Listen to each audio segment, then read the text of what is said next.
부모만큼 자식에게 큰 영향을 주는 사람도 없다. 아들을 명문대에 입학시킨 아버지의 이야기다. 그는 아들이 입학한 대학의 교수였다. 아버지의 논문에 고등학생 아들의 이름을 공저자로 올렸고 논문 편수가 43편이나 되었다고 한다. 보통 대학원생들이 공저자로 올라가는데 말이다. 아버지는 학교 교정상 문제가 없었다고 하지만 아들의 스펙을 높여서 대학에 입학시켰다는 비난을 받자 교수직을 그만두었다.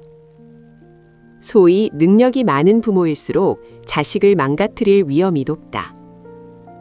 모든 부모가 자동적으로 좋은 부모가 되는 것도 아니고 능력이 많다고 해서 좋은 부모가 되는 것도 아니다. 내 영혼을 낳고 언제나 돌보시고 책임져 주시는 분이 계시다. 나의 주, 나의 아버지 하나님이시다. 그분은 나를 죄로부터 보호하시고 사망에서 생명으로, 지옥에서 천국으로 옮기신 분이고 그분의 생각은 정확하고 그분의 능력은 무한하고 힘과 권세를 선하게 사용하시는 언제나 좋은 하나님이시다.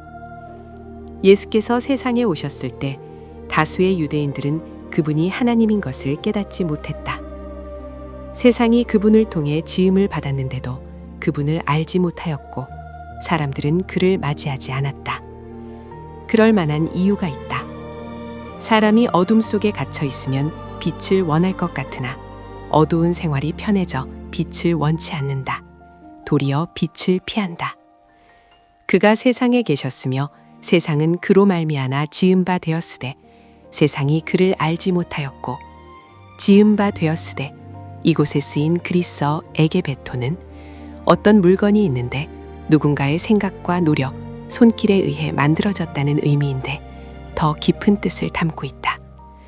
물건의 소유권이 만든 사람에게 있다는 의미이다. 하나님이 세상을 만드셨다. 혼돈과 무질서와 공허 속에서 만물을 만드셨다. 사람을 만드셨다. 그러면 만물이 누구의 것이고 만물의 주인이 누구인가? 하나님께서 만물을 소유하신다. 나의 것이라고 생각하는 모든 것의 최종적 주인이 누구인가? 하나님이기 때문에 감사하다. 약한 내가 나를 소유한다면 영혼은 이 길을 잃게 되고 결국에는 삶 전체가 망가질 것이다. 주님의 말씀이다. 어리석은 사람아, 오늘 밤 내 영혼을 가져갈 것이다. 그러면 네가 준비한 것을 누가 가져가겠느냐? 하나님께서 만물의 소유자이시기 때문에 그분의 계획과 생각대로 결정하신다.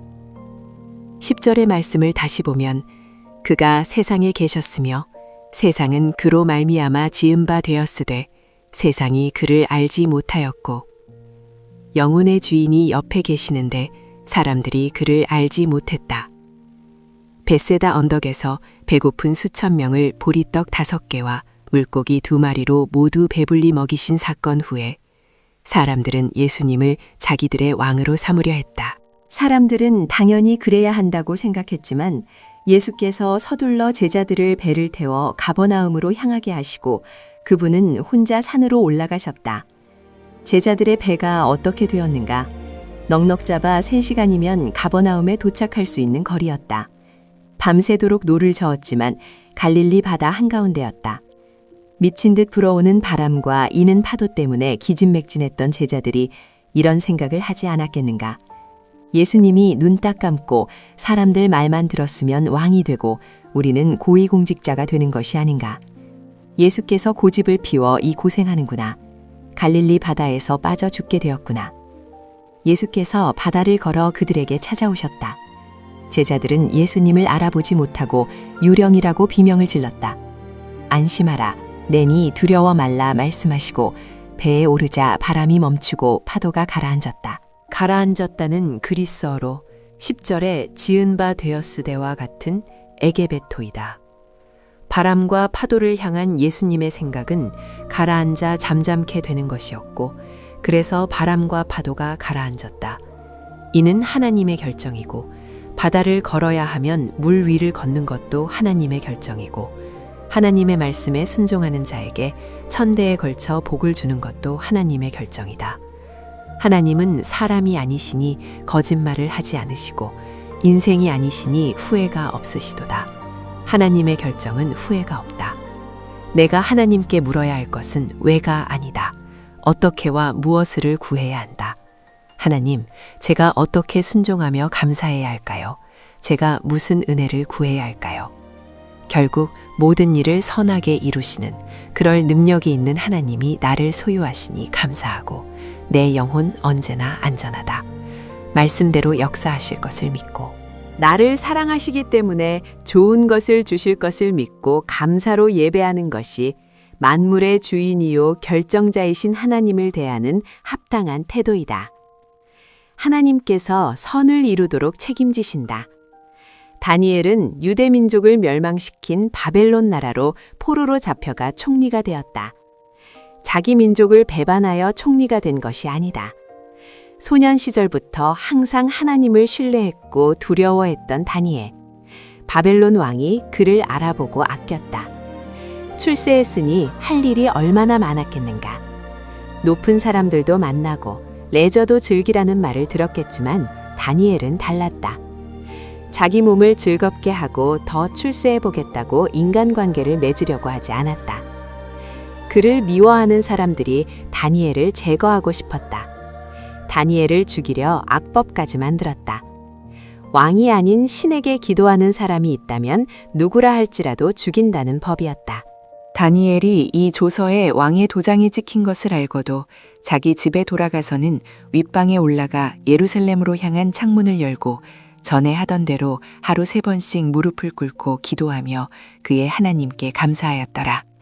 다니엘은 하나님께 기도하며 예배하는 일에 목숨을 걸었다.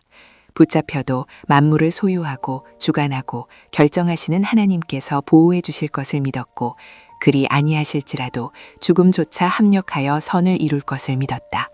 그의 주인은 오로지 한 분, 하나님이었다. 우리 중에 누구든지 자기를 위하여 사는 자가 없고 자기를 위하여 죽는 자도 없도다. 우리가 살아도 주를 위하여 살고 죽어도 주를 위하여 죽나니 그러므로 사나 죽으나 우리가 주의 것이로다. 주여 주여 말로만 하지 않아야 한다.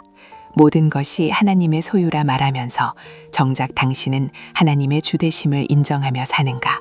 하나님께서 허락하신 형편 속에서 하나님의 주인 되심을 삶으로 나타내길 바란다. 많고 부족함의 문제가 아니다. 편하고 불편함의 문제가 아니다. 비전이 있고 없음의 문제가 아니다. 하나님이 주인이시기 때문에 하나님이 결정하신 일에 순종했다면 합력하여 선을 이루실 것을 믿고 다니엘처럼 목숨 걸고 예배해 보길 바란다. 이런 사람이 하나님의 뜻대로 행하는 사람이다.